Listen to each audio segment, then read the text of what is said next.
Rebonjour, chers Varennois, chères Varennoises. Dans notre première capsule, on a fait un petit portrait rapide de la population varennoise et de son évolution, et on est rentré dans les détails du compte de taxes.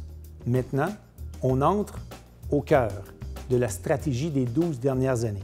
Puis je veux juste vous démontrer avec deux tableaux qui vont ensemble sur la répartition de l'évaluation des revenus de taxation résidentiels et non résidentiels pour 2021.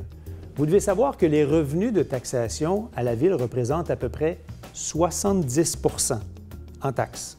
Mais maintenant, quand on va voir de plus près, on regarde le non résidentiel, donc tout le volet commercial et industriel, ça représente 29 % de l'évaluation à Varennes. Le volet résidentiel, c'est 71 %. Mais quand on prend ces mêmes pourcentages-là puis on les transfère en argent, on remarque que les revenus de taxation qui proviennent du non-résidentiel, c'est 56 %. Donc, 29 % de l'évaluation rapporte à la Ville 56 % de la taxation. Et le volet résidentiel, même si on a 71 % de l'évaluation, rapporte 44 %. Maintenant, regardons ensemble l'évolution des dernières années. Des dernières années, là, je parle de 2014 jusqu'à aujourd'hui, 2021. En 2014, l'impact des revenus de la taxation résidentielle est alentour de 57 % et à l'inverse, le non-résidentiel, 43 %. Mais on regarde dans les dernières années le croisement important qui s'est opéré, qui représente exactement 6 ans plus tard l'inverse. C'est-à-dire que le non-résidentiel est rendu à 56 % et le résidentiel à 44 %. Ce que ça démontre, c'est l'arrivée des 140 entreprises qui ont généré énormément de nouveaux revenus de taxation. Et donc, vous comprenez qu'avec ces nouveaux revenus qui viennent d'entreprises, on n'a pas besoin d'aller dans vos poches parce que l'apport en nouvel argent arrive principalement des entreprises.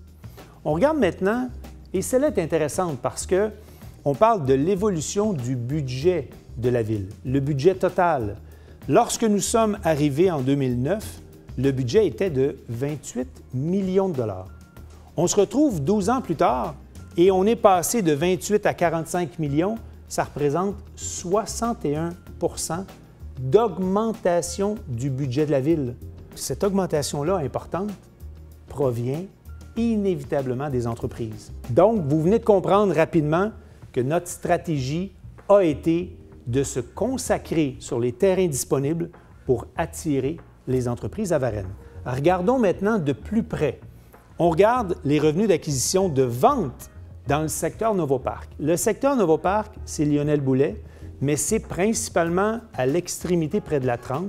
On les a appelés finalement les fameux terrains d'Hydro-Québec. Dès notre arrivée en 2009, nous avons acquis 9,2 millions de pieds carrés pour la somme de 6,5 millions de dollars. On se retrouve 6 ans plus tard, en 2016, avec un investissement d'acquisition de terrain parce que nous en avons acheté d'autres dans ce secteur-là et on les a revendus pour 23 millions de dollars. Donc, vous comprenez que ce 14 millions de différence-là se retrouve dans les coffres de la Ville où on est capable d'offrir un maximum de services à la population, de nouvelles infrastructures et d'alléger le fardeau fiscal des Varennois. Allons voir maintenant un autre secteur. Le secteur, on l'a appelé le secteur de Pétromont. En 2007, l'entreprise Pétromont ferme ses portes. En 2008, elle commence à démanteler ses infrastructures. Et aujourd'hui, elle est dans la fin de la phase de décontamination de l'ensemble des terrains. Il y a 5 ans, nous nous sommes entendus avec l'entreprise Pétromont pour acquérir la totalité de la superficie, c'est-à-dire 15 millions de pieds carrés, pour la somme de 16 millions de dollars. Donc, on le voit, on a l'évolution de l'acquisition qui est en bleu et l'évolution des ventes en orange. Mais quand on regarde déjà en 2020, l'année passée, nous avions investi 15 millions, mais revendus pour 17. Mais il nous reste encore plein de terrains qui seront décontaminés par l'entreprise, qui sont aujourd'hui déjà prévendus. Les offres d'achat sont acceptées par la Ville. Donc, nous aurons, dans ce secteur-là de Pétromont seulement, nous aurons acquis pour 20 millions de dollars de terrain, mais revendus, et là, ici, c'est écrit 44, mais la réalité, il y a quelques jours à peine, nous recevions une offre bonifiée pour un terrain de Pétromont qui nous amène à une bonification des revenus et des profits à 47 millions de dollars. C'est 130 millions de pieds carrés que nous avons transigés. Donc, vous avez le portrait des profits générés par la revente de ces terrains-là.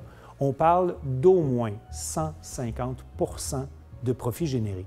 Ce qui est non négligeable aussi pour une ville, contrairement à une entreprise qui fait des transactions immobilières, les villes, nous n'avons pas d'impôt à payer sur les profits générés par les terrains. Donc, 100 des profits que je viens de vous expliquer se retrouvent directement dans les coffres des Varennois.